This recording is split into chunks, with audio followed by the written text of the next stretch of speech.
मित्रांनो, लक्षवेध इन्स्टिट्यूटच्या चॅनलला व्हिजिट केल्याबद्दल धन्यवाद. लक्षवेध इन्स्टिट्यूट चॅनलला जरूर सबस्क्राईब करा. अतुल, प्रथम तर मी लक्षवेधीचं आणि बॉर्न टू विनचं मनपूर्वक अभिनंदन करतो, आभार मानतो. आभार एवढ्यासाठी मानतो की मराठी तरुण उद्योजकांना एक मार्गदर्शन देण्याचं काम लक्षवेधीच्या माध्यमातून तू आणि तुझी टीम सर्व करतायत. आणि या समोर बसलेल्या सर्व तरुण उद्योजकांचं अभिनंदन करतो की मनापासून एक हिमतीवरती उभा राहणारा मराठी माणूस तुमच्यासारख्या लोकांमुळे आज बाजारात आला आहे. आणि खरोखर आनंद वाटतो, कारण ज्या वेळेला मगाशी तू बोलल्यानंतर मी येऊन परत तुला सांगितलं की मी 19व्या वर्षी व्यवसाय चालू केला, तर त्याच्या मागची हिस्ट्री होती, मजबुरी होती. हिस्ट्री कसली? कारण मी वयाची 18 वर्ष पूर्ण झाली आणि फर्स्ट इयर BScला असतानाच लग्न करून टाकलं. त्यामुळे व्यवसाय किंवा नोकरी तर करायचीच होती. आणि त्या जिद्दीने बाहेर पडलो. फर्स्ट इयर BScला होतो, त्यामुळे कोण नोकरी देत नव्हतं. मनामध्ये जिद्द होती. वडील कामगार होते, आई कामाला नोकरीला होती इंडियन नेव्हीमध्ये, पण मला व्यवसाय करायचा होता. आणि अशा परिस्थितीमध्ये आपण व्यवसाय मराठी माणसांनी करायला गेलं तर आजपासून 20-25 वर्षापेक्षा जुनी गोष्ट झाली, 27-28 वर्ष झाली. ही मी 1989ची गोष्ट सांगतोय की मराठी माणसांनी व्यवसाय करायचाच नाही, हा शाप आपल्या कुटुंबात असतो. मी ज्या वेळेला माझ्या वडिलांना सांगितलं की मी व्यवसाय करतो, अरे मला बोलले, बाबा नोकरी कर, कुठेतरी चांगली नोकरी कर, 12-15 हजार रुपये पगार मिळेल, सुखी राहशील, हे काय व्यवसाय करू नको. पण माझी आई मला नेहमी सांगायची की जर तू स्वप्न बघतोयस तर निश्चित स्वप्न बघ, स्वप्न बघायला पैसे लागत नाही, स्वप्न फुकट बघता येतात. आणि त्याच ध्येयाने मी ज्या वेळेला विवाह केला त्याच्यानंतर मला पर्याय नव्हता आणि मी ठरवलं की मला काहीतरी करायचं आहे. मी नोकरी करीन, शिक्षण करीन. राजकारणाचा किडा होता, तो एक वेगळ्या पद्धतीचा किडा असतो राजकारणाचा, तो करायचा. समाजसेवा, राजकारण, समाजकारण, पॉवर, त्याला वेगवेगळी नावं आहेत. आणि त्या माध्यमातून तेही मला करायचं होतं, कारण मी स्टुडंट ऑर्गनायझेशनमध्ये काम करत असताना मुंबई युनिव्हर्सिटीला रिप्रेझेंट करत होतो. आणि हे सर्व करताना मी लग्न केलं आणि मग मी तो व्यवसायात गाडी घेतली. गाडी घेतल्यानंतर सगळ्यात मोठी अडचण माझी जी होती, मी हे तुम्हाला मुद्दाम आवर्जून सांगतोय, कारण मगाशी मी आता अतुलला वगैरे वरती सांगत होतो की काही तरुण अभिमानाने जेव्हा सांगतात की आज माझा 11 लाखाचा टर्नओव्हर झाला किंवा 35 लाखाचा टर्नओव्हर झाला, ही खरोखर आपल्यासाठी खूप अभिमानाची गोष्ट असते. आज आम्हाला 400 कोटीचा टर्नओव्हर झाला. मी आत्ताच सगळ्यांना ऑफिसमधनं शिव्या देऊन आलो, काय 400च झाला. पण त्या टायमाला ज्या वेळेला 2 लाखाचा व्यवसाय मला करायचा होता, मला आजही आठवतं आहे की मारुती व्हॅन 1,28,000ची होती. 25% पैसे बँकेत आपल्याला भरायचे होते, त्यातले 10% पैसे महाराष्ट्र कोकण विकास महामंडळ बेरोजगारांसाठी द्यायचं. म्हणजे त्यांनी 12,800 रुपये मला कोकण विकास महामंडळाने दिले. मला 28,000 रुपये भरायचे होते. मी माझ्या आईने प्रॉव्हिडंट फंडातून 5,000 रुपये काढून दिले.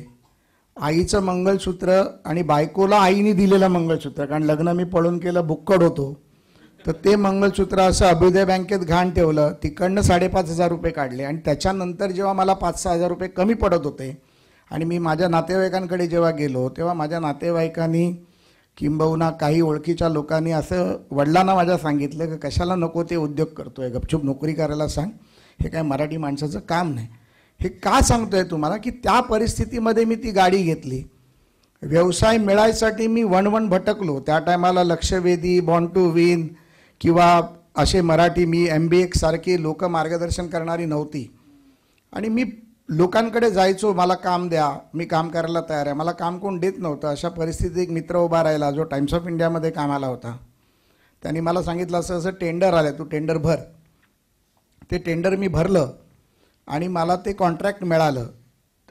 टेंडरमधनं कॉन्ट्रॅक्ट मिळालं. आणि लिटरली मी तुम्हाला सांगतो की माझा दिनक्रम असा होता की मी सकाळी 3 वाजता उठायचो, 4ला 5 मिनटं असतानाची मी दादरवरनं ट्रेन पकडायचो, 4:20ला मी VT स्टेशनला उतरायचो. आणि VT स्टेशनला टाइम्स ऑफ इंडियाची समोर बिल्डिंग होती, तिकडे मॅगझिन्स, त्या टायमाला टाइम्स ऑफ इंडिया मॅगझिन्समध्ये खूप मोठं नाव होतं. इलस्ट्रेटेड वीकली असेल, फेमिना असेल, फिल्मफेअर असेल, कित्येक तरी मॅगझिन्स त्यांची यायची. आणि ती मॅगझिन्स डिलेवरीचं काम रेल्वे स्टेशनला सकाळी जे पेपर स्टॉल्स असतात त्याच्यावरती व्हायचं. आणि ते स्टॉल्स बरोबर माझ्याबरोबर एक टाइम्सचा ऑफिसर असायचा, जो त्या स्टॉल्सवरती ते मॅगझिन्सच्या अकाउंटेबिलिटी घ्यायचा आणि ते डिलेवरी करायचा. आणि हे करत असताना ज्या वेळेला 4:20 ते 5:20 मध्ये ती गाडी लोडिंग अपलोडिंग व्हायची आणि ती गाडी लोडिंग अपलोडिंगसाठी तिथे हमाल असायची. आणि मी तुम्हाला आज अभिमानाने सांगतो की त्या हमालाचं काम देखील मी केलं, कारण तिथे 70 रुपये रोकडे मिळायचे. तर ते 70 रुपये घेऊन मी माझ्या बायकोला द्यायचो, कारण ती जे स्कूल ऑफ आर्ट्सला शिकायला जायची. आणि त्या 70 रुपयामध्ये माझ्या राजकारणाचं 30 रुपयाचं पेट्रोल आणि बायकोला 20 रुपये आणि 20 रुपयाचं सेविंग, अशा प्रकारचा माझा दिनक्रम होता. कारण गाडी चालवून जो पैसा मिळायचा त्याच्यातून बँकेचा हप्ता, कुटुंबाचं नियोजन, ह्या सगळ्या गोष्टी करण्यामध्ये आणि स्वप्न बघण्यामध्ये तेवढे पैसे पुरायचे नाहीत.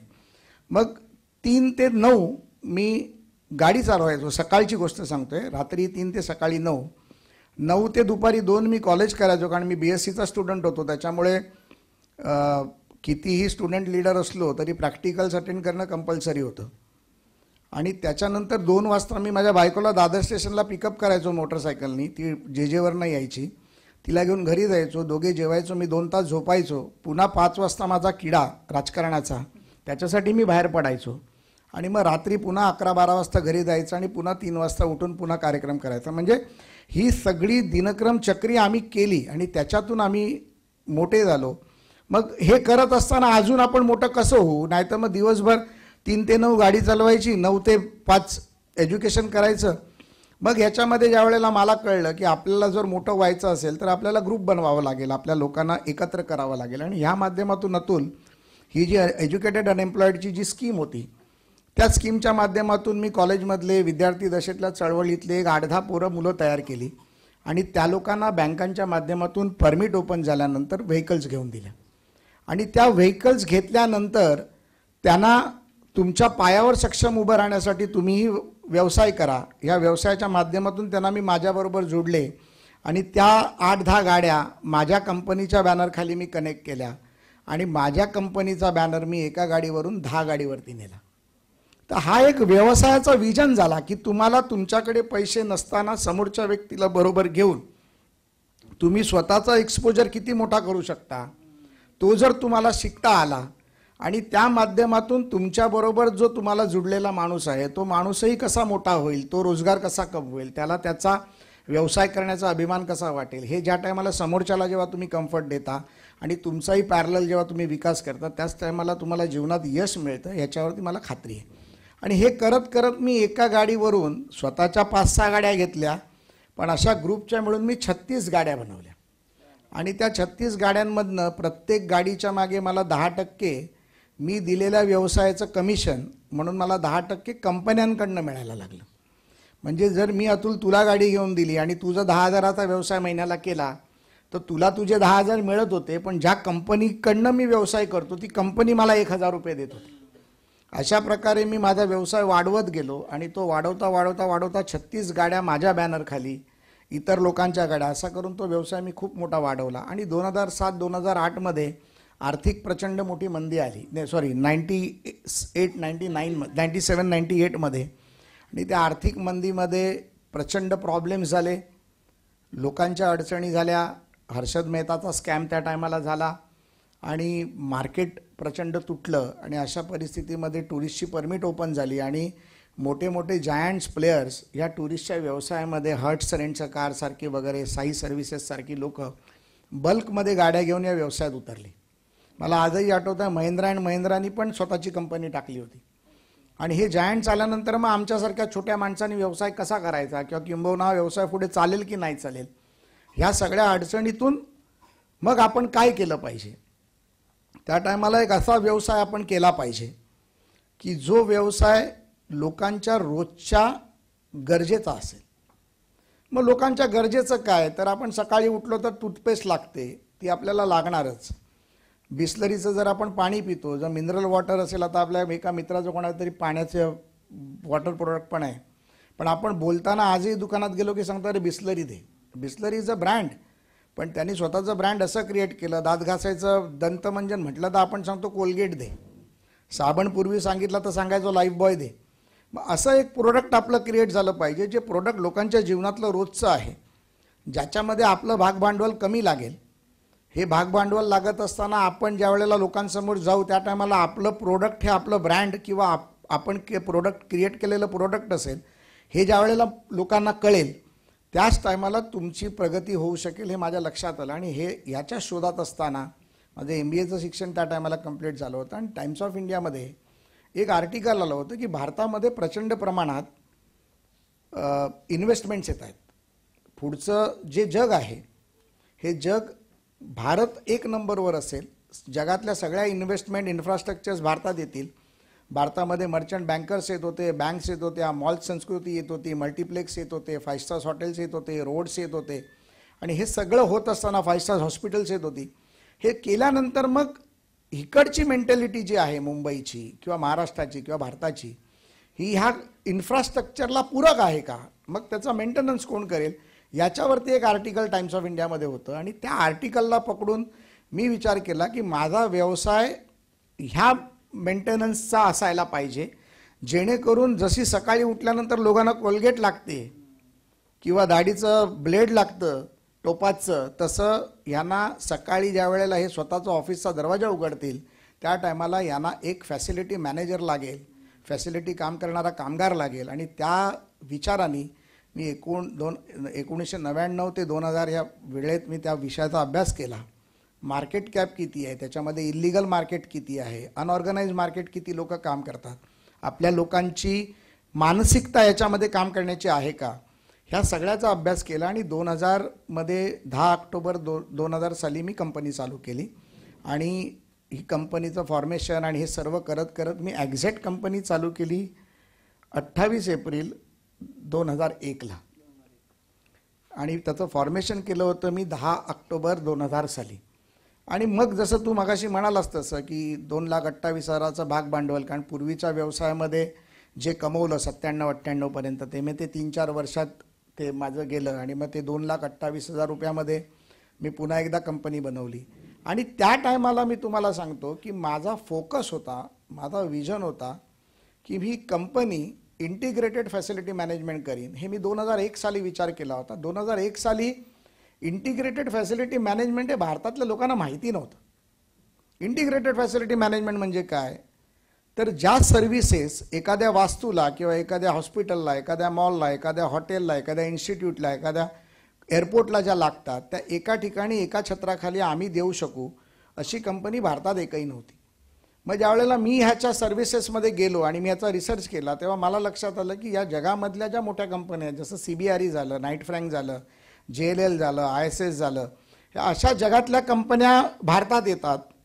ते स्वतःचे गोरे चेहरे, एक कोणतरी चांगला गोरा फॉरेनर टकला असतो, तो टाय लावतो, एक छानशी त्याची गोल्डन कलरचे केस असलेली सुंदर फॉरेनर पोरगी असते, ती येते, ती उभी राहते, ती आमच्या देशातल्या लोकांना त्यांचा प्रोडक्ट विकते आणि पुन्हा काम आमचा मराठी माणूस करतो किंबहुना आमच्या महाराष्ट्रातला, आमच्या देशातला माणूस करतो.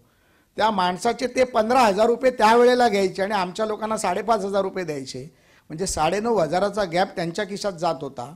देशातला पैसा पुन्हा एकदा देशाच्या बाहेर जायचा मार्ग ओपन झाला होता. अशा परिस्थितीत मी इंटिग्रेटेड फॅसिलिटीची संकल्पना लोकांसमोर ठेवली. मला आजही आठवतं आहे, लोक माझ्यावरती हसली होती.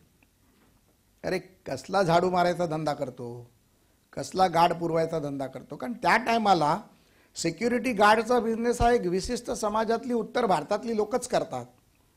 हाऊसकीपिंगचा बिझनेस विशिष्ट समाजातली, गुजराती समाजातली, खालच्या पातळीतली लोकच क्लिनिंगचं काम करतात. हा एक असा ठेचा किंवा ठसका आपण लोकांवरती मारून ठेवला होता. त्या परिस्थितीमध्ये ही संकल्पना मॅकॅनाइज होऊ शकते, याच्यामधनं लोकांना जॉब निर्मिती होऊ शकते, याच्यातून लोक मोठी होऊ शकतात, एक वेगळी इंडस्ट्री त्याच्यात क्रिएट होऊ शकते, अनऑर्गनाइज सेक्टर बंद होऊ शकतं आणि ऑर्गनाइज सेक्टरला एक वाट मिळू शकून ही एक इंडस्ट्री बनू शकते. ह्या विचाराने मी पुढे गेलो आणि मला अभिमान वाटतो आज 2001ला मी सुरू केलेली कंपनी. जसं मगाशी अतुलनी सांगितलं की पहिल्या वर्षी माझा व्यवसाय झाला 35 लाख, त्याच्यानंतरच्या दुसऱ्या वर्षीचा माझा व्यवसाय झाला 3,95,00,000, त्याच्यानंतर झाला 6,95,00,000, मग झाला 12,85,00,000, मग झाला 26 कोटी, मग झाला 65 कोटी, मग झाला 100 कोटी, मग झाला 200 कोटी, आज मग 450 कोटी. पण हा प्रवास एवढा मस्त असतो ज्या वेळेला आपण म्हणतो, मला मगाशी पण खूप अभिमान वाटला आपल्या मुलांनी सांगितलं, माझा सर एवढा म्हणजे हे झाला, I am very proud to associate with the born to win. पण मी जेव्हा लोकांना सांगायचो की मी माझा 100 कोटीचा व्यवसाय करणार, हाऊसकीपिंगमध्ये झाडू मारून कोण 100 कोटी करतो का? मी माझा एक तुम्हाला किस्सा सांगतो. माझ्याकडे एक मुलगा आहे, आता माझ्याकडे सिनियर व्हाईस प्रेसिडेंट आहे. 10वीला असताना माझ्याकडे कामाला लागला. आज तो MBA झाला, लॉ ग्रॅज्युएट झाला आणि माझ्याकडे आता सिनियर व्हाईस प्रेसिडेंट आहे.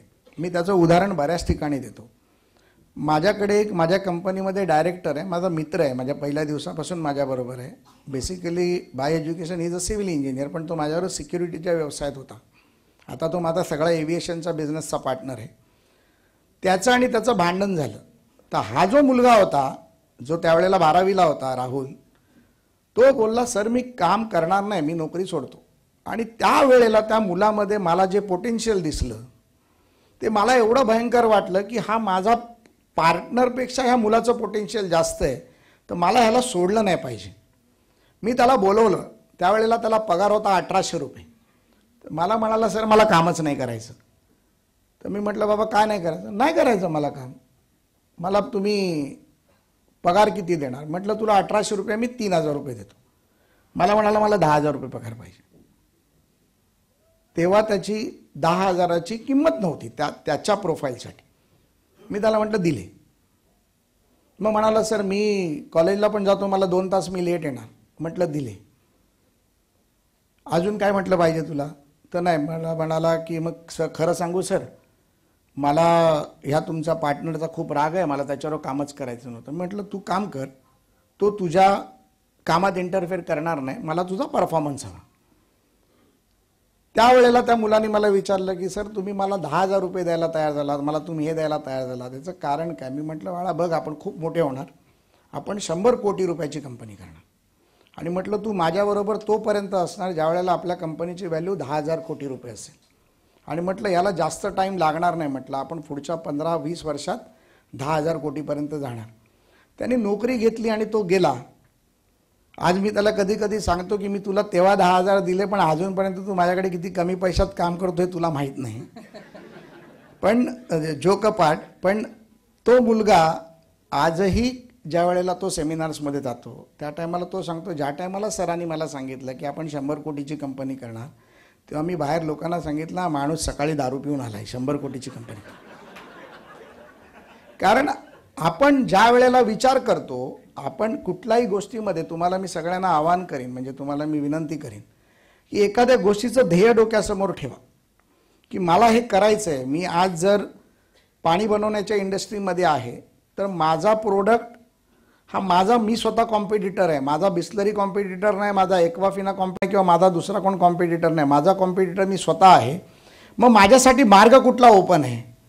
तर मी आज एक्स वॉटर बनवताना मी जर बिस्लरीला कॉम्पिटिटर केलं तर मी त्याच्या मार्केटिंगपर्यंत पोचू शकत नाही, मी त्याच्या प्लांट एवढा मोठा प्लांट टाकू शकत नाही, मी त्याच्या एवढी मार्केटिंग ॲडव्हर्टायझिंग करू शकत नाही.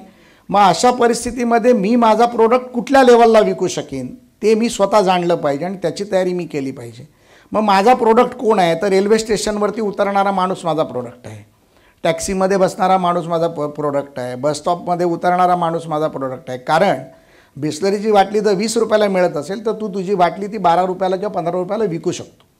मग त्याच्यातून ज्या वेळेला तुझं मार्केट क्रिएट होईल, त्या मार्केटच्या माध्यमातून मग तू अजून पुढच्या मार्केटला गेलास, अजून त्याच्या पुढच्या मार्केटला गेला, आणि अशा पद्धतीत तुम्हाला बिल्ड करू शकता. आणि अशाच पद्धतीत आम्ही क्रिस्टलला बिल्ड करत गेलो.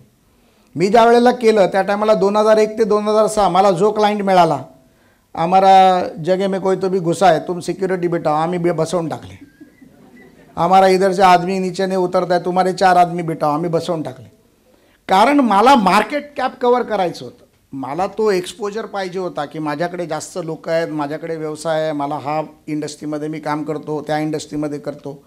आणि ज्या टायमाला मला कळलं की मी आता 2006 साली की मी आता अबाव 50 करोड गेलो आणि जर मला खरोखर प्रामाणिकपणे खूप मोठं व्हायचं आहे तर मला त्याच्यामध्ये कंप्लायन्सेस आणले पाहिजेत, त्याच्यामध्ये टॅक्सेशन्स क्लिअर केले पाहिजेत, बॅलन्स शीट मला समजली पाहिजे, बँकिंग फायनान्स मला समजलं पाहिजे. ह्या सगळ्या गोष्टीचा मी तेव्हा विचार केला. आणि तुम्हाला मी सांगतो 60 कोटीचा ज्या वेळेला माझा टर्नओव्हर होता त्या टायमाला पुन्हा एकदा 5 पावलं मी मागे गेलो. 24 कोटीचा बिझनेस मी सोडून दिला, कारण तो बिझनेस थर्ड क्लास बिझनेस होता. ती लोकं मला कंप्लायन्सेस द्यायला तयार नव्हती, ती लोकं सर्व्हिस टॅक्स भरत नव्हती, ती लोकं PF भरायला तयार नव्हती. अशा परिस्थितीमध्ये तो 24 कोटीचा बिझनेस मी सोडला आणि पुन्हा जी 36-37 कोटीवरनं जी मी उडी मारली ती 100 कोटीच्या 92 कोटीच्या घरावर मारली. त्यामुळे तुमचा कॉन्शियस काय म्हणतोय, तुम्हाला काय करायला पाहिजे, तुम्ही काय करणार आहात, हा जर तुमचा कॉन्शियस क्लिअर असेल तर तुम्हाला, मला वाटतं, कधीच आयुष्यात पराजय होऊच शकत नाही. मगाशी मला एका मुलीने विचारलं की what is the different between the success and unsuccess. मी तेच तिला म्हटलं, सक्सेस पण तुमच्या मनात आहे, अनसक्सेस पण तुमच्या मनात आहे. तुम्ही विजयाला आणि पराजयाला कसं घेता. उद्या जर माझ्या विजयाला मी घमंडमध्ये घेतलं तर माझा रावण होईल, आणि मी माझ्या पराभवाला जर मी रामासारखं बघितलं तर मी परत खरोखर राम होऊ शकेन. त्याच्यामुळे माझा पराभव हा माझा आहे, माझा विजय हा माझा आहे, आणि माझ्याबरोबर जे जुडले आहेत ते माझ्या पराभवाचे पण धनी आहेत आणि विजयाचे पण धनी आहेत. त्याच्यामुळे मला पराभवात आणि विजयाचा कधीच घमंड नाही, आणि मला तो करायचाही नाही. आणि मी तुम्हालाही सांगेन, कदाचित तुमच्यापैकी काही लोक अजून 2-4 वर्षांनी असे माझ्यासारखे स्टेजवर असतील आणि तुम्ही लोक स्पीच कराल, पण त्या टायमाला तुम्हाला एक कळलं पाहिजे की तुमच्या समोरचा बसलेला श्रोता किंवा तुम्हाला ऐकायला प्रेमाने आज आलात तुम्ही एवढे माझ्यासाठी, तर तुम्हाला एक्झॅक्टली पाहिजे काय, तर तुम्हाला मोटिवेशन पाहिजे. प्रसाद लाडनी काय केलं, तुम्हाला काय करायचं आहे, पण प्रसाद लाडनी कसं केलं, किंबहुना त्याच्या केलेल्या गोष्टीतनं आम्ही कसे मोठे होऊ शकू, हे ज्या वेळेला तुम्हाला त्याचं एक्झाम्पल दिलं जाईल त्या टायमाला तुम्हाला त्याच्यातून मार्ग सापडेल, आणि तो मार्ग एवढा चांगला आणि सुकर मार्ग असेल की तुम्हाला यशाच्या पायरीकडनं मागे वळायला लागणार नाही, माझी खात्री आहे. आपण ज्या वेळेला अशा आमच्यासारख्या 50 लोकांना तुम्ही इथे बोलवता, भाषण करता, आम्ही सँडविच खातो, घरी जातो, ते नाही करायला पाहिजे. आमच्यासारख्या लोकांचा उपयोग तुम्हाला कसा होईल. उद्या मी जर एखाद्या कन्स्ट्रक्शन कंपनीला, मी म्हाडाचा अध्यक्ष होतो, 4 कन्स्ट्रक्शन करणारी मुलं जर मला भेटली आणि ते जर मला कळलं की हे काम करू शकतात, मी उद्या 4 बिल्डरना फोन केले, प्रसाद लाड म्हणून, क्रिस्टल म्हणून नाही, तर त्याला नक्कीच 11 लाखाचा ज्यांनी टर्नओव्हर केला किंवा 35 लाखाचा ज्यांनी टर्नओव्हर केला त्याला 1 कोटीचं काम मिळू शकेल, एवढी माझ्यात ताकद आहे. मग तो कसा मोठा होईल याच्यासाठी तुम्ही आमच्यासारख्याला स्टेजवर बोलवलं पाहिजे, आमचं भाषण ऐकायला नाही बोलवलं पाहिजे. तर अरुण, मला असं वाटतं की अतुल, आपण याच्यामध्ये हा एक बदल भविष्यात केला पाहिजे. कारण मला मराठी उद्योजक हा विषय माझ्या आवडीचा विषय आहे, राजकारणाच्या पलीकडचा विषय आहे. राजकारणामध्ये मी देवाच्या कृपेने खूप ताकदवर झालो, माझ्या स्वतःच्या मेहनतीने झालो. माझी बायको बिझनेस बघते म्हणून मी राजकारण करतो, पण माझी मुलगी आता व्यवसायात आहे. मी लवकर लग्न केल्यामुळे माझ्या 45व्या वर्षी माझी मुलगी आज 23 वर्षाची आहे, मुलगा 21 वर्षाचा आहे, आणि आज माझी मुलगी व्यवसायात आहे. आणि माझ्या मुलीचं, तिचा बाप स्वतः आयडॉल आहे आणि ती व्यवसाय स्वतःचा करते. तिला म्हणजे ती माझ्या व्यवसायात, मी तिला म्हटलं होतं की तू ये, ती म्हणाली नाही, मी माझा स्वतःचा व्यवसाय करणार. आणि देवाच्या कृपेने ती फार छान, मागच्या 2 वर्षात तिने 11-12 कोटीचा स्वतःचा व्यवसाय केला. आणि ह्या वर्षी तिचा कॉम्पिटिटर मी आहे. त्याच्यामुळे अशा पद्धतीत आपण सगळ्यांनी गेलो पाहिजे. मराठी उद्योजकांना एक प्लॅटफॉर्म अजून चांगल्या पद्धतीत आपण तयार केलं पाहिजे. मराठी उद्योजकांना घेऊन आपण एक चांगलं प्लॅटफॉर्म घेऊन, आपण जर वेगवेगळ्या जाती धर्मांमध्ये जर बघितलं तर जे व्यवसाय करतात ते स्वतःच्या जातीच्या लोकांना वर घेतात. त्यांच्याकडे समाजाचा पैसा असतो, त्यांच्याकडे त्यांच्या काहीतरी समाजाच्या ट्रस्टचा पैसा असतो, किंबहुना पैसा नसेल तर ते आपल्या लोकांना कोणाला तरी रेफरन्स देऊन, रेकमेंड करून त्याला मोठं करण्याचं काम वेगवेगळ्या ठिकाणी वेगवेगळ्या ह्याच्यातून करत असतात. ते स्वतःच्या समाजातल्या, स्वतःच्या नातेवाईकाला, स्वतःच्या समाजातल्या माणसाला, मी जाती धर्माचं बोलत नाही आहे, मी म्हणतो माझ्या महाराष्ट्रात राहणारा कुठलाही जातीपंथाचा धर्माचा माणूस जो इथे जन्माला आला, किंबहुना 15 वर्षापेक्षा जास्त जो मुंबईत राहिला, तो माझा महाराष्ट्रातला मराठी माणूस आहे. आणि त्या माणसाला जर मी म्हटलं की माझ्या फॅसिलिटी मॅनेजमेंटच्या बिझनेसमध्ये किंवा माझ्या ग्राउंड हँडलिंग एव्हिएशनच्या बिझनेसमध्ये, फूड इंडस्ट्रीच्या बिझनेसमध्ये, कॅमेरा CCTV कंट्रोल रूमच्या बिझनेसमध्ये, किंवा फिल्म्स मेकिंगच्या बिझनेसमध्ये, इव्हेंट मॅनेजमेंटच्या बिझनेसमध्ये, हॉटेल इंडस्ट्रीच्या बिझनेसमध्ये जर दुसरं कोणी यायचंच नाही तर मला जर कॉम्पिटिशन नसेल तर मीही मोठा होऊ शकणार नाही. माझं कॉम्पिटिशन किंवा ते मी तेव्हाच मोठा होऊ शकेन जेव्हा तुमच्यासारखे 50 लोक माझे कॉम्पिटिटर बनतील. आणि या भावनेने आपण एकमेकाला मदत करून एकमेकाला पुढे नेण्याची भावना आपण मराठी माणूस म्हणून केली पाहिजे. एवढं प्रचंड स्कोप आहे. आता काही गोष्टी तुम्हा लोकांना माहितीच नसतील की राज्य शासन किंवा केंद्र शासन काय करतं. स्किल डेव्हलपमेंटच्या माध्यमातून एवढे व्यवसाय आहेत. इवन तुम्ही आपल्या लक्षवेधीच्या माध्यमातून स्किल डेव्हलपमेंटचा बिझनेस चालवू शकता. लोकांना स्किल देणं, त्यांना तयार करणं, तुमच्या वेगवेगळ्या फॅक्टर्समध्ये तुम्ही त्यांना ट्रेंड करणं, त्यांना नोकऱ्या देणं, त्याचे पैसे तुम्हाला सरकार देतं. सरकार तुम्हाला व्यवसाय देतं, स्किल्ड केलेल्या लोकांना नोकऱ्या देतं, स्किल्ड केलेल्या लोकांना व्यवसायाची संधी उपलब्ध करून देतं, तुम्हाला सबसिडीज देतं. मुंबईमध्ये शेतकरी आठवडी बाजारचं नाव ऐकलं आहे का तुम्ही कोणी? ते शेतकरी आठवडी बाजार माननीय मुख्यमंत्र्यांचं ड्रीम होतं आणि ते चालू झालं. पण शासनाच्या फ्रेममध्ये ते कितपत चालू शकेल किंवा किंबहुना चाललं की नाही चाललं याच्यापेक्षा तो कन्सेप्ट मी प्रायव्हेट लेवलला आणला. मग तो कसा आणला तर मी विचार काय केला की मला जर खरोखर समाजामध्ये लोकांपर्यंत पोचायचं असेल, म्हणजे राजकारणाचा जो प्रवेश असतो किंवा राजकारणाचं जे आपण एक चंचू प्रवेश म्हणतो तो महिलांच्या हृदयातून होतो. म्हणजे एखाद्या घरातल्या महिलेने जर सांगितलं की हा लीडर चांगला आहे तर त्या घरातली 5 लोक सांगतात हा लीडर चांगला आहे. मग त्यांच्यापर्यंत जर आपल्याला पोचायचं असेल किंवा जर आमचा जो शेतकरी रोज आत्महत्या करतो त्या शेतकऱ्याला त्याच्या मुलाला जर आम्हाला ह्या राज्यामध्ये देशामध्ये प्राधान्य द्यायचं असेल तर देवेंद्र फडणवीसांचं एक स्वप्न होतं की शेतकरी आठवडी बाजाराच्या माध्यमातून त्यांना डायरेक्ट बाजारपेठ उत्पन्न करून दिली पाहिजे. आणि बाजारपेठ आपण निर्माण करत असताना त्याच्यामधला दलाल, त्याच्यामधला ठेकेदार हा बाजूला झाला पाहिजे आणि direct to the farmer to the purchaser या कन्सेप्टमध्ये त्याने तो कन्सेप्ट आणला आणि तो कन्सेप्ट मी मुंबईत उतरवला. मी नाशिक झालं, पुणा झालं, जुन्नर झालं, सातारा झालं, सांगली झालं, रत्नागिरी झालं, या सगळ्या भागामध्ये प्रत्येक शेतकऱ्यांचे बचत गट तयार केले आणि त्या बचत गटाच्या माध्यमातून जो शेतकरी पिकवतो, जो शेतकरी पिकवत नाही, जो शेतकऱ्याचा मुलगा बेरोजगार आहे, अशा सगळ्यांना रोजगाराची एक संधी उपलब्ध करून दिली. जर नाशिकमध्ये कांदा पिकतो, नाशिकमध्ये अजून कुठली तरी फुलं येतात किंवा भाजी येते, तर एक 50 शेतकऱ्यांनी ती फुलं आणि ती भाजीच पिकवायची. एखाद्या शेतकऱ्याचा मुलगा हुशार आहे पण तो शेती नाही करू शकत, त्यांनी त्याचा माल तिथे शेतावरती विकत घ्यायचा. एखाद्या शेतकऱ्याचा मुलगा बेरोजगार आहे पण तो शिकलेला नाही आहे, तर त्याला एक गाडी घेऊन दिली, यांनी माल पिकवायचा, ह्यांनी माल विकत घ्यायचा, त्यांनी त्याच्या गाडीत भरायचा आणि तो माल यांनी आणून मुंबईत स्वतः शेतकऱ्यांनी विकायचा. तुम्हाला मी सांगतो याच्यामध्ये वंडर झालं. वंडर हे झालं की मी पहिल्या वेळेला जेव्हा गाडी आणली त्या टायमाला मी 10 टन माल घाबरत आणला. संध्याकाळी 4 वाजता मी बाजार लावला. 8 वाजता आमचा बाजार साफ झाला होता. 10 टन माल म्हणजे 1000 किलो. आणि दुसऱ्याच खेपेला आम्ही लगेच तो माल 18 टन केला, आता 25 टन. आणि जिथे एक ठिकाणी आठवड्यातून माझा बाजार लागायचा, आता मुंबईमध्ये 6 ठिकाणी बाजार लागतो.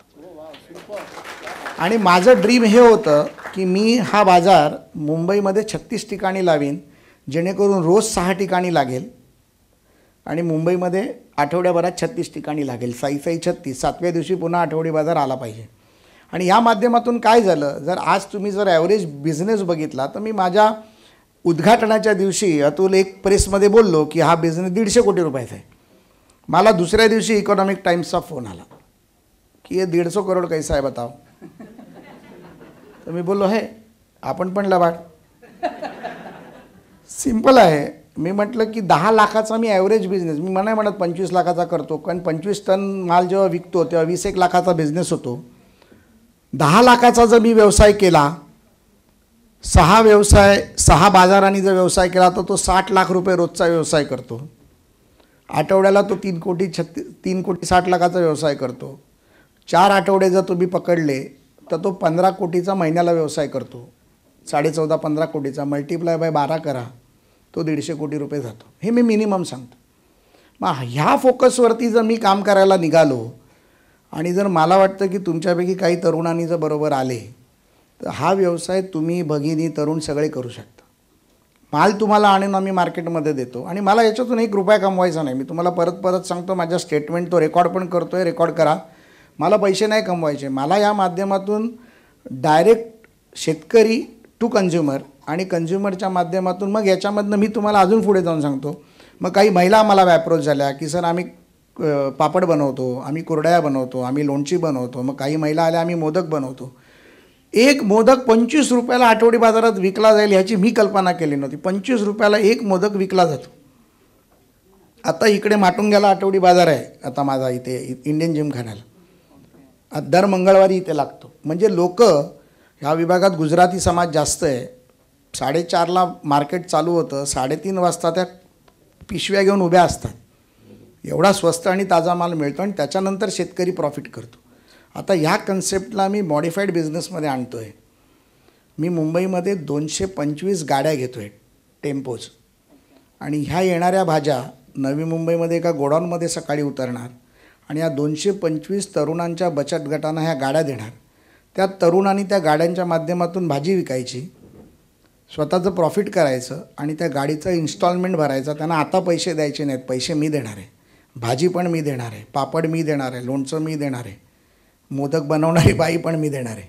त्यांनी फक्त ते काम करायचं, त्यांनी त्यांचा हप्ता भरायचा, त्यांनी भाजी विकायची, त्यांचं प्रॉफिट घरी न्यायचं. म्हणजे ह्याच्यातून आज जर आपण 236 ठिकाणच्या बाजारामध्ये जर आपण 150 कोटीचा विचार करतो तर मला वाटतं 200 गाड्या जर माझ्या चालल्या तर 1000 कोटीचं मार्केट हे व्हायलाच पाहिजे आणि हे लोकांपर्यंत पोचेल. हे असे युनिक कन्सेप्ट्स तुम्ही आणले पाहिजेत, युनिक कन्सेप्ट्स तुम्ही आणले पाहिजेत की तरच तुम्हाला काहीतरी मार्केटमध्ये, लोकांमध्ये, काहीतरी समाजामध्ये स्थान निर्माण होईल. आपण सगळे लोक करतात, प्रसाद लाडनी फॅसिलिटी मॅनेजमेंट केली म्हणून मी केली पाहिजे, प्रसाद लाडनी एव्हिएशनचा बिझनेस केला म्हणून मी केला पाहिजे, अशा पद्धतीनं का जाऊ. तुम्ही तुमच्या कन्सेप्टला काहीतरी एक वेगळं रूप द्या आणि त्याला मार्केटमध्ये आणा. सर सगळ्यात महत्त्वाचं, मगाशी तुम्ही जे आकडे सांगितले होते ना, 35 लाख, 1-1.5 करोड, 4 करोड, 10 करोड, म्हणजे ज्या स्पीडने तुम्ही जे ग्रोथ झालेले आहेत, डेफिनेटली असे काही निर्णय घेतलेले असतील. सो असे कोणते धोरणात्मक निर्णय, असे कोणते स्ट्रॅटेजिक डिसिजन्स तुम्ही कॉन्शियसली घेतले त्याच्यामुळे हा स्पीड ऑफ स्केलिंग अप इतका फास्ट होता सर? थोडक्यात त्याच्याबद्दल. नाही, ज्या वेळेला आपण नवीन असतो ना त्या टायमाला धोरणात्मक स्ट्रॅटेजी ह्या सगळ्या गोष्टी पुस्तकात ठेवायच्या. त्या दिवशी रिस्क घ्यायची, कारण गमवलं तर काय गमवणार आणि कमवलं तर काय कमवणार हा विचार डोक्यात ठेवायचा. क्या क्या बात आहे सर, जबरदस्त जबरदस्त जबरदस्त. कारण गमवलं तर काहीच गमवणार नाही ना, आपल्याकडे काहीच नाही. आणि कमवलं तर काय कमवणार, अरे सॉलिड कमवलं. ते अशा पद्धतीत. पण ती रिस्क घेत असताना त्याच्यामध्ये कॉन्शियसली एक गोष्ट डोक्यात ठेवली पाहिजे की मी चुकीचं कुठलं काम करत नाही. आयुष्यात चुकीचं काम केलं तर त्याला कुठेतरी आपल्याला फेडायचं असतं. ते आपल्याला आपल्या लाईफमध्ये फेडावं लागतं किंवा मुलांच्या माध्यमातून फेडावं लागतं किंवा क्रिमिनल ऑफेन्सेसमध्ये फेडावं लागतं. तर चुकीचं करायचं नाही. कायद्याच्या चौकटीत आपल्याला जे चुकीचं करायचं आहे ते कायद्याच्या चौकटीत चुकीचं करायचं. आणि अशा पद्धतीत मला असं वाटतं हेच तुझ्या प्रश्नाचं उत्तर. Yes, absolutely. सर 35,000 कर्मचारी, 35,000 पीपल. आमच्या इकडे मंडळी आहेत, त्यांची 5 जणं असतील, काही जणांची 10 जणं असतील, काही जणांची 30 जणं असतील, 40 जणं असतील.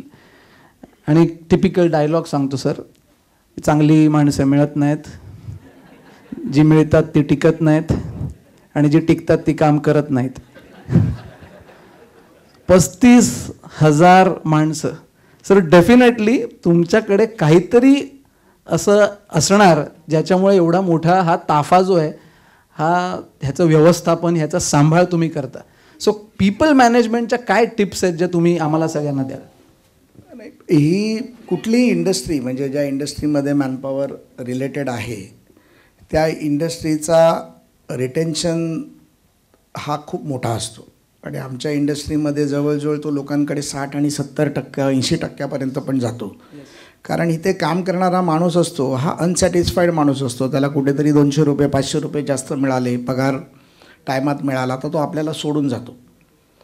अशा परिस्थितीमध्ये हा रिटेन्शन लेवल आपण कमी कसा करता येईल तर त्याच्यावरती आम्ही पहिला तर अभ्यास केला आणि हा अभ्यास माझा स्वतःचा असतो. मी कुठल्याही माझ्या साईटवरती गेलो तर मला प्रसाद लाड म्हणून सगळे ओळखतात, पण मी क्रिस्टलचा मालक म्हणून माझा गार्ड मला माहिती असतं त्याचं नाव काय. आणि माझा आज लोकांचा अभ्यास एवढा आहे की जी लोकं माझ्याबरोबर काम करतात त्या माणसाबरोबर ज्यावेळेला मी गाडीत बसतो तेव्हा मी त्याला सांगतो की आज तुझा काहीतरी प्रॉब्लेम आहे, म्हणजे फेस रीडिंग आहे. कारण त्या माणसावर माझं तेवढं प्रेम आहे. मी एकदम याच्यामध्ये सिंपल उदाहरण तुम्हाला सांगतो. तुमच्याकडे 5, 10, 15, 20, 25, 50, 100, 500 कितीही लोक असतील.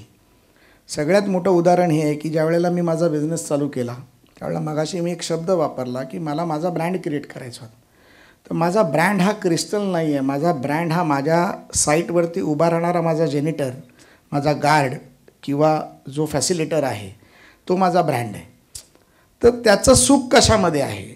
तर त्याचं सुख याच्यामध्ये आहे की त्याला त्याचा पगार वेळेत मिळाला पाहिजे, त्याचा PF त्याला टायमात मिळाला पाहिजे, त्याची ESIC त्याला मिळायला पाहिजे, तो रिटायर्ड होईल तेव्हा त्याला ग्रॅज्युएटी मिळाली पाहिजे, त्याला महिन्यातून एकदा वर्षातून एकदा मोटिवेशन मिळालं पाहिजे. आणि तर तो तुम्हाला सोडतच नाही. तो जे नोकरी करतो आज एक 10,000, 12,000, 15,000 रुपयासाठी एखादा गार्ड किंवा फॅसिलिटर जेव्हा नोकरी करतो फॅसिलिटी मॅनेजमेंटमध्ये, तेव्हा तो त्याची स्वप्न त्याच्या पद्धतीने बघत असतो. म्हणजे त्याचं स्वप्न काय असू शकतं? तर मी 1 तारीख ते 30 तारीख काम केलं, मला 10 तारखेला पगार मिळणार. मला 10 तारखेला पगार मिळणार त्या दिवशी मी माझ्या बायकोला गजरा घेऊन जाणार किंवा मी माझ्या मुलांना मिठाई घेऊन जाणार किंवा त्या रविवारी मी मटण बकरा कापणार किंवा कोंबडी खाणार किंवा मच्छी खाणार किंवा मी आज माझी रात्री थर्राट 1 क्वार्टर दारू पिणार. तो त्याचा हक्क आहे ना, तो त्याचं स्वप्न आहे ना. त्यांनी मेहनत केली महिनाभर आणि ज्या वेळेला त्याच्या महिन्याचा पगार येतो त्या टायमाला तुम्ही सांगाल की अरे मार्केटचे पैसा नाही आहे, अभी तेरे को कैसा पैसा देगा, त्याच्याशी त्याला काय लेणं देणं नाही. ज्या वेळेला तो 12 तास 8 तास 10 तास एखाद्या उन्हामध्ये उभा राहतो, एखाद्या ठिकाणी उभा राहून तुझी नोकरी करतो, तेव्हा ते त्याच्या हक्काचे 10,000 हे त्याच्या हक्काचे आहेत. त्या 10,000वरती तू 5,000 कमवतो, 1,000 कमवतो, 5 लाख कमवतो का ब्रँडिंग करून नंतर IPO करतो, प्रायव्हेट इक्विटी करून 5 लाख रुपये कमवतो, 50 लाख रुपये कमवतो, त्याच्याशी त्याचं काही लेणं देणं नाही. आज माझी 400 कोटी रुपयाच्या कंपनीची व्हॅल्यू 1200 कोटी रुपये आहे मार्केट कॅप. मी जर उद्या माझ्या कंपनीचा 50% स्टेक विकला तर मला 600 कोटी रुपये मिळतील. मी माझ्या 35,000 लोकांना जाऊन देणार आहे का रे हे 10,000 तू जास्त मस्त काम केलं, 1200 कोटी किंमत झाली, 10,000 तू ठेव, नाही देणार. पण त्याचा जो हक्क आहे तर तो हक्क तुम्ही त्याला दिलात, त्याच्यावरती प्रेम दिलं, त्याला जे पाहिजे ते दिलं, त्याचा तुम्ही केअर केलं आणि त्याच्यावरती विश्वास केला. आता मी कुठेतरी गेलो, माझ्याबरोबर सरकारने मला खूप पोलीस बिलीस दिले आहेत त्यामुळे लोक खूप असतात, पण मी जेव्हा जातो तेव्हा माझा एखादा गार्ड, एखादा जेनिटर, एखादा स्टाफ भेटला तर त्याच्या खांद्यावर हात ठेवून मी बोलतो. तो एक माणूस 1,000 लोकांना सांगतो साहेब किती चांगले आहेत. मला विचारलं, माझ्या घरातलं विचारलं, एखाद्या आम्ही स्कीम्स करतो एखाद्या गार्डच्या मुलांमध्ये की कोणाची मुलं 10वी पास झाली, त्यांना 60% वर मार्क मिळाले, मग त्यांना आम्ही फीस देतो, 85% वर मिळाले त्यांना स्कॉलरशिप्स देतो, त्यांच्या मुलांना ॲडमिशन झाली तर ती प्रयत्न करतो, हॉस्पिटलायझेशन झालं तर ती मदत करतो. तर या सगळ्या गोष्टी जेव्हा तुम्ही करता ना तर एक आपणहून एक आपुलकी तयार होते. आणि आज मला अभिमान वाटतो की माझ्या कंपनीमध्ये, आमच्या इंडस्ट्रीमध्ये जिथे रिटेन्शन लेवल 80%चे तिथे आज आमच्याकडे 17-18%चे अट्रिशन रेट. ॲट्रिशन. क्या बात आहे, सुपर. जेव्हा व्यवसाय इतक्या सुसाट वेगात वाढतो तेव्हा सतत कुठेतरी भांडवलाची पण तेवढीच गरज असते. आपण सर्व्हिस इंडस्ट्रीमध्ये आहोत, सो जेव्हा जेव्हा कॉन्ट्रॅक्ट्स मिळायचे तसा मॅनपॉवर उभं करणं आणि ऑफकोर्स पेमेंट्स पण काय अपफ्रंट नाही आहेत. सो कंटिन्युअस बेसिसवर ग्रोथ करत असताना you have to generate funds. आणि कुठल्याही उद्योजकासाठी फंड प्रत्येक वेळेला वेळोवेळ निर्माण करणं ह्याची जबाबदारी त्यालाच घ्यावी लागते. ह्याच्यासाठी तुम्ही माणसं नाही ठेवू शकत. सो त्यासाठी कशी मानसिकता असली पाहिजे, त्यासाठी तुम्ही कशा प्रकारे निर्णय घेतले किंवा त्याच्याबद्दल आम्हाला काय सांगाल? तुमची फंड मॅनेजमेंट ही तुम्ही स्वतःच केली पाहिजे. प्रथमतः की तुमच्या बिझनेसची ग्रोथ ही तुमची काय होणार आहे, त्याच्यासाठी लागणारं भांडवल काय, तुमचं येणं काय आणि याच्यामध्ये तुमचा प्लान काय.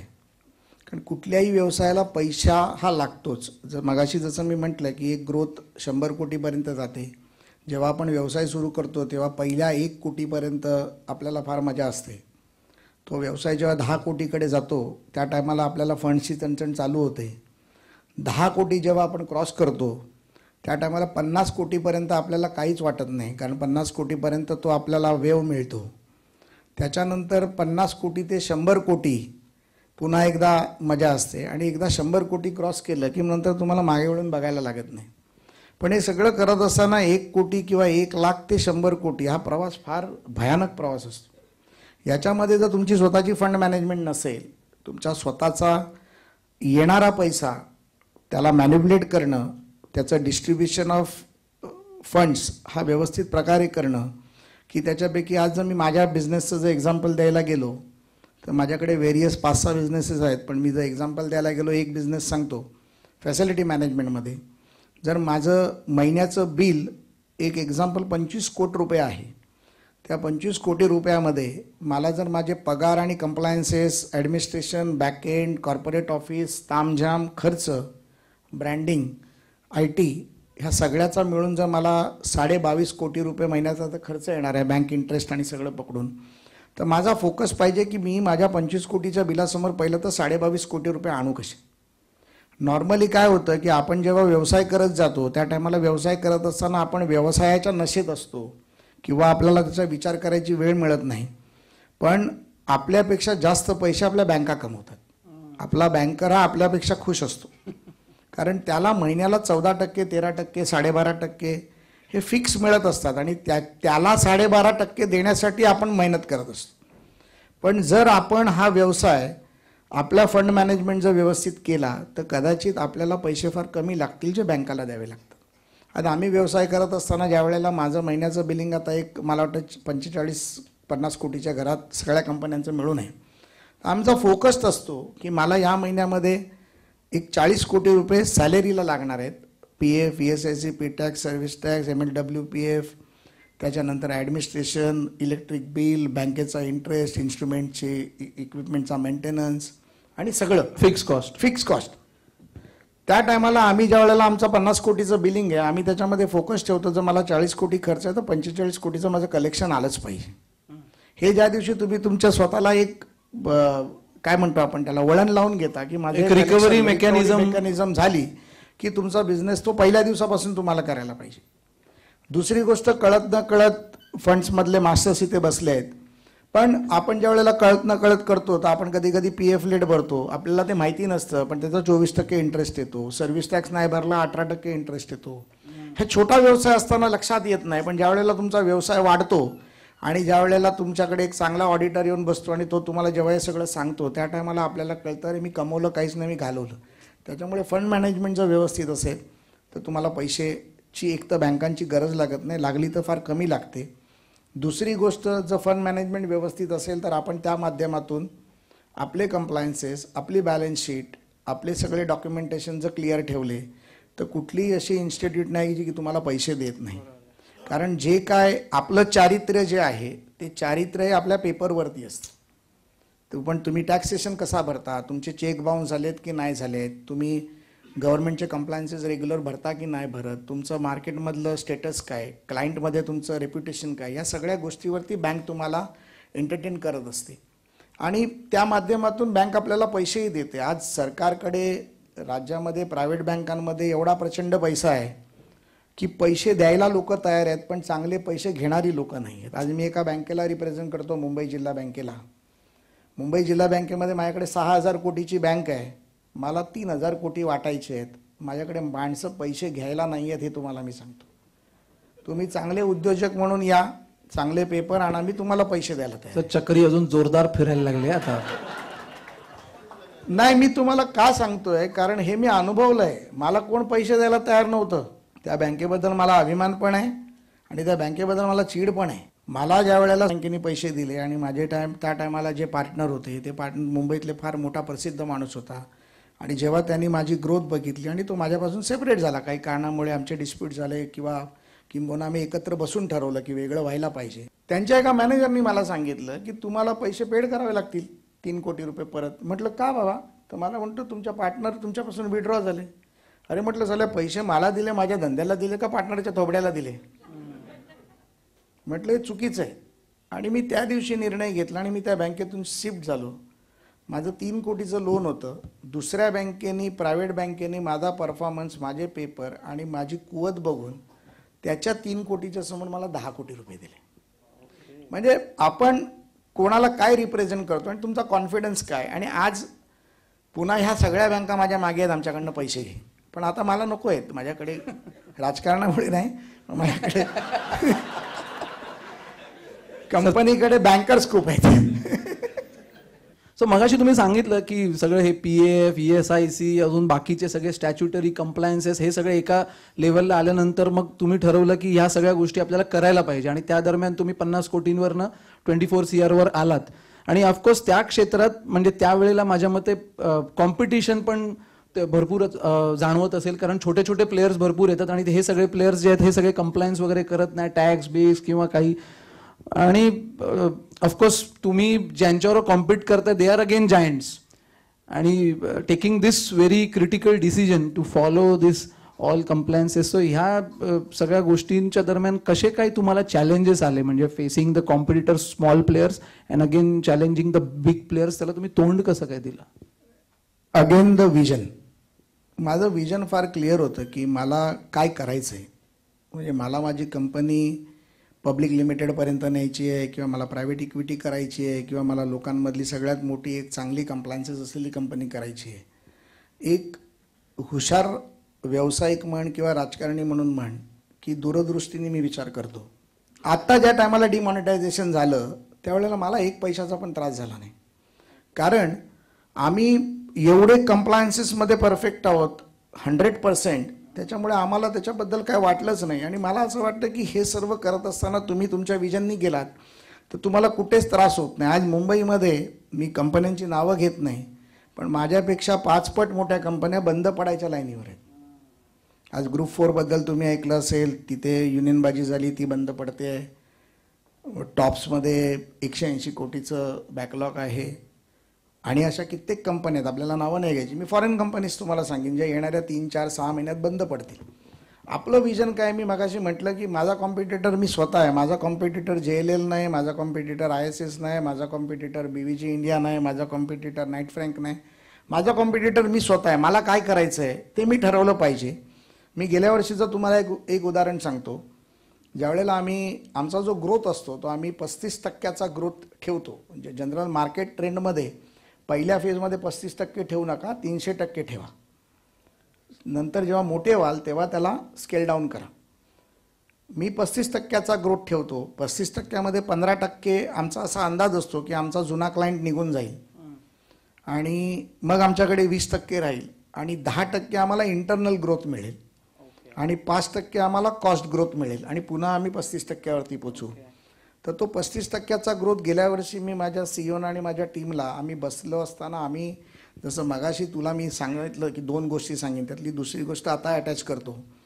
माझ्या पुढच्या वर्षी मी किती कोटीचा बिझनेस करणार, माझा क्लायंटल कोण असणार, कुठल्या इंडस्ट्रीला मी फोकस केलं पाहिजे, कुठल्या सिटीला मी फोकस केलं पाहिजे, गव्हर्नमेंटमध्ये किती बिझनेस फोकस केला पाहिजे, प्रायव्हेटमध्ये किती केला पाहिजे, ऑटोमोबाईल इंडस्ट्रीमध्ये किती केला पाहिजे, हॉस्पिटॅलिटीमध्ये, हॉस्पिटल्समध्ये, मॉल्समध्ये मी किती केला पाहिजे, सिक्युरिटीमध्ये किती असला पाहिजे, हाऊसकीपिंगमध्ये किती असला पाहिजे, फसाड क्लिनिंगमध्ये किती असला पाहिजे, इंटिग्रेटेड फॅसिलिटी मॅनेजमेंट कन्सल्टन्सीमध्ये किती असला पाहिजे. याचा फोकस आम्ही आज ठरवतो मार्च महिन्यात.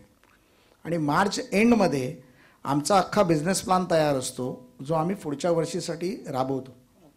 म्हणजे आज जर मी 400 कोटीला जर क्लोज केलं तर पुढच्या वर्षी मी 600 कोटी करणार, तर तो कसा करणार हे आज आम्ही ठरवतो. आणि त्याच्यावरती मन टू मंथ आम्ही आमचं एक स्वतःचं सॉफ्टवेअर बनवून घेतलं आम्ही अतुल. आणि ज्याला मला वेळ मिळत नाही फार, पण मी रात्री 1 वाजता पण घरी गेलो, 2 वाजता पण घरी गेलो, 3 वाजता पण घरी गेलो तरी मी 15 मिनटं तो माझं लॅपटॉप ओपन करतो आणि मी तो अख्खा रिव्ह्यू रिपोर्ट बघतो. त्या रिव्ह्यू रिपोर्टमध्ये अख्ख्या देशामध्ये माझ्याकडे 35,000 लोक काम करतात.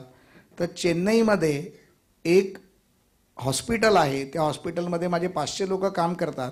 तर त्या हॉस्पिटलमध्ये आज 500 लोक होती की नव्हती, 2 लोक कमी होती का, त्या 2 लोक कमी होती तर का होती, त्याची रिप्लेसमेंट दिली की नाही दिली, मग माझा तिथे डे लॉस किती झाला, त्याच्यावर मला पेनल्टी किती लागली, एवढ्या मायन्यूट लेवलला जाऊन आम्हाला त्याचा रिपोर्ट जनरेट होतो. मग तो ज्या टायमाला आमचा रिपोर्ट जनरेट होतो, तो पेनल्टी होतो, तो कोणावर मारायचा, मग तो कसा कमी करायचा, मग तिथे मटेरियल पोचलं की नाही त्याची PPU म्हणतो आम्ही त्याला, पर प्रोजेक्ट युनिट आमचं प्रॉफिट काढतो. मग एखाद्या फिनिक्स मॉलचं जर मी उदाहरण घेतलं तर फिनिक्स मॉलमध्ये माझं महिन्याचं बिल 1 कोटी रुपयाचं आहे. तर मग त्याची माझी मॅनपॉवरमध्ये किती पैसे जातात, कंप्लायन्सेसमध्ये किती जातात, त्याची ओव्हरहेड कॉस्ट काय जाते, त्याची मटेरियल कॉस्ट काय जाते, ह्याचं आमचं महिन्याचं PPU माझ्याकडे येतं. आणि त्या साईटवरती मी जर मार्च 2017ला डिसाईड केलं आहे की माझी ही साईट मला 2018 मार्चपर्यंत एवढं प्रॉफिट देणार, जे प्रॉफिट माझं सगळं टॅक्स कापून 60% असणार, तर जो 60%च्या खाली गेला तर तो अलाराम देतो आणि त्या साईट सुपरवायझरला आम्ही लाल लाईट दाखवतो की तुझं प्रॉफिट इथे कमी होतं, हे कुठेतरी तुझं वाढलं पाहिजे, किंवा तिथे चोरी होते. कारण जे फिक्स आहे ते वाढलं पाहिजे, ते कमी नाही झालं पाहिजे. मग अशा परिस्थितीत गेल्या वर्षी आम्ही काय ठरवलं की ही इंडस्ट्री खूप कॉम्पिटेटिव्ह इंडस्ट्री आहे. या इंडस्ट्रीमध्ये लोक प्रॉफिट फार कमी करतात कारण कॉम्पिटिशन वाढलं आहे. तर आम्ही म्हटलं की आपण यावेळेला टॉप लाईन वाढवायची नाही, तर आपण बॉटम लाईन वाढवायची. तर माझे मॅनेजमेंटमधली बरीच लोक फार कन्फ्यूज होते की बॉस मार्केट बूम हो रहा है, तुम्हाला 500 करोड का टार्गेट था, तुम्ही 400 वरती आलात. मी म्हटलं तुम्ही 500 कोटीचा टार्गेट घेऊन मला जर 5% प्रॉफिट देणार असाल तर तुम्ही मला 25 कोटीचा प्रॉफिट द्याल.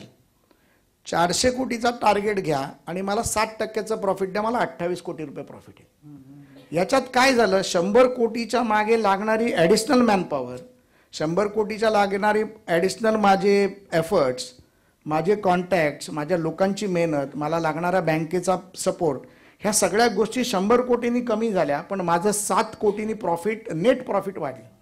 अशा पद्धतीत जर तुम्ही विचार केलात ना की कोणतरी 100 कोटीचा व्यवसाय करतो म्हणून मी 100 कोटी केलं पाहिजे, तर तो 100 कोटी रुपयामध्ये प्रॉफिट किती करतो, 2 कोटी करतो का 5 कोटी करतो. मग तुम्ही जर 20 कोटी रुपयामध्ये 10% प्रॉफिट करत असाल तर त्याच्यापेक्षा नक्की तुम्ही प्रॉफिट चांगला करता आणि तुम्ही व्यवसाय चांगला करता. ह्या पद्धतीने आपण विचार केला पाहिजे. आपण काय करतो, मराठी लोक थोडीशी भावनिक असतो आणि मग आपण अरे हा कसं मोठा झाला ना, मग मी पण कसं करणार, मी 100 कोटी का नाही, मी 500 कोटी का नाही, ह्या चक्रीत आपण बसलो नाही पाहिजे. माझा व्यवसाय माझा आहे, मला माहिती आहे मला काय करायचं आहे, तो मी केला पाहिजे. सुपर. सर तुम्ही मगाशी सांगितलं की every day there are reports generated आणि इंडिकेटर्स पण आहेत जे आपल्याला एक्झॅक्टली पोझिशन सांगतात प्रोजेक्ट वाईज आणि खूप डिटेलमध्ये. So definitely ERP implementation has been done in the company. So माझ्या मते हे जस्ट प्रश्न विचारायचं, कोणत्या लेवलला आल्यानंतर हे इम्प्लिमेंटेशन सुरू झालं, टर्नओव्हर वाईज किंवा ग्रोथ वाईज, कुठल्या लेवलला ॲक्च्युली, बिकॉज सुरुवातीपासून नसेल. What was the level when actually you started incorporate? जेव्हापासून चालू केलं तेव्हापासून मी एक्सेलमध्ये ते बघत होतो, पण एवढ्या मायन्यूट लेवलला कधी मी बघितलं नाही कारण त्या टायमाला सिस्टीम्स नव्हत्या. सिस्टीम्स आम्ही चालू केल्या 2001 पासून, पण तुला आश्चर्य वाटेल की हे अख्ख्या इंडस्ट्रीमधल्या आमच्या लॅकुनाज आम्हाला शोधत शोधत शोधत शोधत ते डेव्हलप करायला 14 वर्ष लागली. म्हणजे एक वनवास झाला. आणि त्याच्यानंतर आमचा तो लॅकुना सगळे छोट्या छोट्या काढत आम्ही तो डेव्हलप केला. तो आम्ही जो डेव्हलप केला तो कस्टमाइज डेव्हलप केला, आज माझ्या व्यवसायासाठी तो डेव्हलप केला. त्याच्यामुळे माझ्याकडे व्हर्टिकल वाईज माझं कस्टमर केअर रिलेशनशिप डिपार्टमेंट काय करतं ते आजच्या दिवसात त्यांनी किती कस्टमर्सला 650 कस्टमर्स पॅन इंडिया आमचे आहेत, ते 650 कस्टमर्स बरोबर त्यांनी काय कम्युनिकेशन केलं, कुठल्या माणसाशी बोलले, तिथे कोणी फोन उचलला, त्याचा नंबर काय होता, त्याचा फीडबॅक काय होता, हा आम्ही घेतो. कमर्शियल डिपार्टमेंट आमचं टेंडर भरत असताना, एखादं कोटेशन देत असताना त्यांनी कमर्शियलायझेशन करता कमर्शियल डिपार्टमेंटनी बनवत असताना त्यांनी काय काय कॉस्ट ॲड केल्या आहेत आणि त्यांनी ॲड केलेल्या कॉस्ट आपल्याला कस्टमरकडनं मिळत आहेत की नाही, आणि मग PPOच्या माध्यमातून एव्हरीथिंग इज मेजर्ड. प्रत्येक गोष्ट मेजर आहे, प्रत्येक गोष्टीसाठी नंबर आहे, करूच शकत नाही.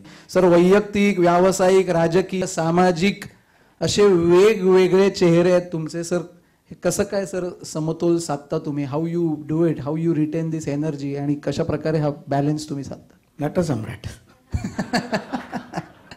तर तुमचं थोडंसं डेली रुटीन बद्दल थोडं सांगू शकाल? How your typical day is? घाबराल माझं रुटीन आहे सर. चालेल ना सर, हरकत नाही. मी रात्री 2:30-3 वाजता झोपतो आणि मी सकाळी 7:30ला माझा दिवस चालू करतो. मी 101 किलोचा होतो 2014 साली आणि मी विचार केला की बारीक व्हायला पाहिजे. बारीक झाला की आपण स्मार्ट दिसू, परत कॉलेजसारखे दिसू, एनर्जी वाढेल. रोज सकाळी व्यायाम करणं, मग रात्रीचं मी लोकांना मला आलेल्या SMS व्हॉट्सअपचे रिप्लाय देतो. सगळे देऊ नाही शकत, कारण 500-600 व्हॉट्सअप आणि SMS असतात, पण जे कामाचे वाटतात, कारण काही लोक काही व्हॉट्सअपवरती आजकाल टाकत असतात, त्याचे रिप्लाय देणं शक्य होत नाही. मग कंपनीचे ईमेल्सचे रिप्लाय देणं, बिझनेस ईमेल्स आलेले रिप्लाय देणं, पॉलिटिकल पोस्ट करणं. जर माझ्याबरोबर कोण फेसबुकवर किंवा व्हॉट्सअपवर जर असेल तर तुम्हाला लक्षात येईल प्रत्येक दिवसाचा इव्हेंट, मग जर आंबेडकरांची जयंती असेल, गांधींची जयंती असेल, दिवाळी असेल, पाडवा असेल, माझं एक युनिक डिझाईन असतं. त्या डिझाईनला कुठली कविता असली पाहिजे, कुठली वाक्य असली पाहिजे, ही मी स्वतः सांगतो आणि तो माझा क्रिएटिव्हचा माणूस ते बनवून देतो. आणि पॉलिटिक्स हा माझा पॅशन आहे, पॉलिटिक्स हा माझा व्यवसाय नाही. मी म्हाडाचा अध्यक्ष होतो, त्याच्यापेक्षा आज मी काही नसताना मी खूप मोठा आहे, पण हा पॅशन म्हणून मी करतो. आणि मला असं वाटतं की समाजामध्ये चांगल्या लोकांनी, जे आर्थिकदृष्ट्या सक्षम होत आहेत, त्या लोकांनी राजकारणात आलं पाहिजे, कारण हा उद्याचा देश आपला सक्षम होणार आहे. आणि जर आपले विजन्स चांगले असतील तर आपण नक्की 100% याच्यामध्ये यश मिळवू शकू. सर, एका उद्योजकाने राजकारणात जाणं चांगलं की एका राजकारण्याने उद्योगामध्ये येणं चांगलं? राजकारणातला माणूस उद्योग करतोच पण राजकारणात येऊन आर्थिक संपत्ती करून उद्योग करणं हा एक वेगळा आहे, मग त्याच्यामध्ये अर्थरोड पण मिळतं. पण तुम्ही उद्योजक आहात आणि तुम्हाला समाजासाठी काहीतरी करायचं आहे, म्हणून जर तुम्ही राजकारणात आलात तर तुम्ही खूप मोठे होऊ शकता. ह्या समाजाला तुम्ही काहीतरी देणं लागतं. आज मी 10x10च्या खोलीत राहत होतो, आज माझं 20x25चं बाथरूम आहे, तर ह्या समाजाने मला दिलं ना. मित्रांनो, एक गोष्ट तुम्हाला सांगतो की सर ज्या म्हाडाच्या त्या 10x10च्या खोलीत राहत होते, त्याच म्हाडाचं अध्यक्षपद त्यांनी भूषवलंय. त्यांच्या जीवन कारकिर्दीमध्ये खूप मोठी अचिव्हमेंट आहे. आणि एवढंच नव्हे तर एक ओमनी घेण्यासाठी 1,28,000 रुपये जमा करणं ज्या व्यक्तीला कठीण जात होतं, त्या व्यक्तीकडे एक हेलिकॉप्टर आणि एक चार्टर विमान देखील आहे आणि ते स्वतः एव्हिएशन व्यवसायामध्ये आहेत. की राजकारणात आपल्यासारख्या चांगल्या लोकांनी आता यायला हवं, जे व्यवसायात आहेत, ज्यांचा लोकांमध्ये संपर्क आहे, किंबहुना पक्षाच्या पलीकडे जाऊन जो माणूस चांगला आहे त्या माणसाला आपण आणलं पाहिजे. मी 2 निवडणुका हारलो, पण मी घाबरलो नाही. मी त्या मगाशी मुलीला सांगितलं. सर, तो खरंच खूप अनुभव चांगला होता. तो जर शेअर केला तर खरंच शिकण्यासारखं आहे. मला तिचं नाव विसरलं मी. उत्कर्षाने मगाशी मला प्रश्न विचारला की ती इंग्लिश लिटरेचर करते, तर तुम्ही what is the difference between success and unsuccess, failure. तर मी ते मगाशी तुम्हाला उत्तर दिलं. तर मी त्याला तिच्यामध्ये एक उदाहरण दिलं की मी विधानसभेची निवडणूक ज्या वेळेला उभा राहिलो 2014 साली, त्यावेळेला मी म्हाडाचा अध्यक्ष होतो, डोक्यावर लालबत्ती होती आणि मला त्या टायमाला भारतीय जनता पक्षातनं निवडणूक लढा असं ऑफर होती, पण मी पवारसाहेबांच्या प्रेमाखातर मी गेलो नाही, कारण लॉयल्टी शेवटी एक गोष्ट असते. आणि मला माहिती होतं की मी निवडणूक हरणार, तरी देखील मी निवडणुकीला उभा राहिलो, कारण मला जनमानसात दाखवायचं होतं की मी लोकनेता आहे, मी पडद्याच्या मागचा नेता नाही आहे. आणि मी निवडणुकीला उभा राहिलो. ज्या मतदारसंघात मी म्हाडाच्या माध्यमातून, म्हाडाच्या कॉलनीच्या माध्यमातून हजारो कोटी रुपयांची कामं केली, त्या लोकांनी देखील मला मतदान केलं नाही, कारण ती लाट होती. आणि मी निवडणूक हरलो. मी घाबरलो नाही, मी कामाला लागलो. विधान परिषदेच्या एका निवडणुकीला 6 महिन्यांनी 8 महिन्यांनी मी उभा राहिलो आणि ती विधान परिषदेची निवडणूक मी बंडखोर म्हणून लढवली, राष्ट्रवादीतून बाहेर पडून. आणि विधान परिषदेची निवडणूक हा फार मोठा बॉलगेम असतो राजकारणातला, आणि मला माहिती होतं की मी जिंकणार. भारतीय जनता पक्षाने मला पाठिंबा दिला, मुख्यमंत्री माझ्या मागे उभे राहिले आणि आम्ही ते इक्वेशन जमवलं. काँग्रेस माझ्या समोर होती आणि शेवटच्या क्षणाला असं म्हणतात की सोनिया गांधींनी का अहमद पटेलनी पवारसाहेबांना फोन केला आणि सांगितलं की अगर ये जीता तो बीजेपी की बहुत बड़ी ताकत बड़ी मुंबई में हो जाएगी, तो हमको इसको गिराना चाहिए. आणि आदल्या दिवशी फासे पलटले आणि मी 2 मतांनी हरलो. आणि मी ज्या वेळेला हरलो त्या टायमाला मी तिला तेच सांगितलं की मी खालावलो नाही किंवा मी कमजोर झालो नाही. मला त्याचं कारण कळलं होतं की मी का हरलो. आणि मी माझ्या मीडियाला स्टेटमेंट दिली की मी निवडणूक हरलो तरी मला समाधान आहे की या देशातला सगळ्यात मोठा राजकारणी, ज्याला महाराष्ट्राचा राजकारणी म्हणून ओळखला जातो, त्या राजकारण्याला मला हरवायसाठी मैदानात उतरावं लागलं. हा माझा विजय. आणि त्याच्यातून ती ग्रोथ तयार झाली आणि मग तुमचा परफॉर्मन्स आणि तुमचा कॉन्फिडन्स तुम्हाला पुढे घेऊन जातो. निवडणूक हरल्यानंतर पण आज मी राजकारणात सर्वाय आहे. एक जाता जाता एक फक्त मला जाणून घ्यायला आवडेल sir, what is your future vision? तुमचं पुढचं स्वप्न काय आहे? कशाच्या बाबतीत? व्यावसायिक स्वप्न, राजकीय स्वप्न, वैयक्तिक स्वप्न. We will be more interested to listen to your व्यावसायिक स्वप्न. व्यावसायिक स्वप्न बघायला आता असं जर तू म्हणशील तर व्यवसायाकडे वेळ द्यायला तेवढा माझ्याकडे वेळ राहिला नाही आहे. पण माझा व्यवसाय हे माझं मूल आहे. किंवा मी माझ्या बायकोला कधी कधी सांगतो ती माझी दुसरी बायको आहे. पण आता त्याला मी किती जस्टिफाईड करू शकतो स्वतः म्हणून त्याचा मीही विचार केला आहे. येणाऱ्या युगात नक्कीच क्रिस्टल फॅसिलिटी मॅनेजमेंट ही भारतातली नाही, देशातली नाही तर जगातली एक चांगल्या कंपनीपैकी एक कंपनी नक्कीच असेल. 2020पर्यंत 1,00,000 लोक आणि 1,000 कोटीचा माझा टार्गेट आहे. Fantastic, great. नक्कीच सर. ज्याची मार्केट व्हॅल्युएशन कमीत कमी 2.5 पट जर आपण पकडली तर 2,500 कोटीचा तो व्यवसाय करेल. आणि ऑब्वियस की हे करत असताना आता राजकारणाकडे एक पॅशनेटली मी बघतोय आणि एक चांगला पॉलिटिशियन घडवण्याचा, स्वतःमधनं एक देशाला चांगला पॉलिटिशियन देण्याचा मी प्रयत्न करतोय. पण राजकारण हे सगळं नशिबावर चालतं. राजकारण हे तुमच्या परफॉर्मन्सवर चालत नाही. चांगलं काम करत राहायचं तर निश्चित ह्या देशाने किंवा राज्याने जर एक चांगली संधी दिली तर निश्चितपणे या देशासाठी किंवा राज्यासाठी किंवा मुंबईसाठी एक चांगल्या प्रकारे एक चांगला पॉलिटिशियन बनीन हे पण तुम्हाला सांगतो.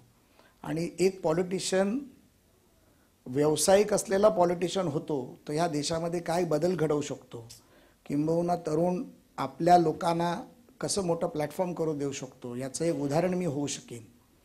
ज्या वेळेला आपण छोटे असतो ना त्या टायमाला 300% टार्गेट ठेवायचा, डबल द टार्गेट नाही ठेवायचा. माझा जरा 10 लाखाचा बिझनेस आहे तर मी 3 कोटीचा करणार.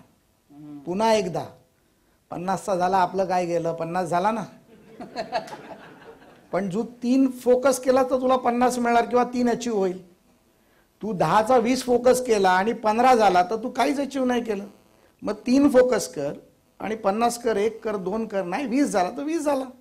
आपलं गेलं काय नाही, प्रयत्न तर झाला. मार्केटचा एक्सपोजर मिळाला, मार्केटपर्यंत जाण्याचा संधी मिळाली, नवीन नवीन काय येतं आहे ते बघायचं. आणि स्वतःचा बिझनेस करत असताना त्या बिझनेसला ऑल्टरनेटिव्ह वे काय आहे, त्याच्यामधलं दुसरा मार्ग मला काय मिळू शकतो, त्या व्यवसायाला मी अजून कुठला एक जोडधंदा देऊ शकतो की ज्या त्या धंद्याशी माझ्या निगडीत आहे, अशाचा आपण प्रयत्न कालांतराने भविष्यात करत राहा. कारण कुठलाही धंदा हा कंटिन्यूस एक चालू शकत नाही. त्याचे कॉम्पिटिशन्स वाढतात, त्याच्यामधला आपलाही कधी कधी काही इंटरेस्ट कमी होतो. मग अशा टायमाला त्याला जोड बिझनेस आपण काय केला तर ते त्याचा फोकस वाढेल, मग त्याला तो एक आपल्याला सपोर्ट बिझनेस राहील. अशा पद्धतीत पण फोकस करा. तुम्ही सगळे फार तरुण आणि एनर्जेटिक आहात सगळे. तुम्हाला अतुल दादांसारखा माणूस भेटलाय, मला भेटला असता तर मी आत्ताच 1000 कोटी केले असते. तुम्हाला सगळ्यांना मनपूर्वक खूप खूप शुभेच्छा. Thank you so much sir. Thank you thank you thank you thank you so much sir. Thank you.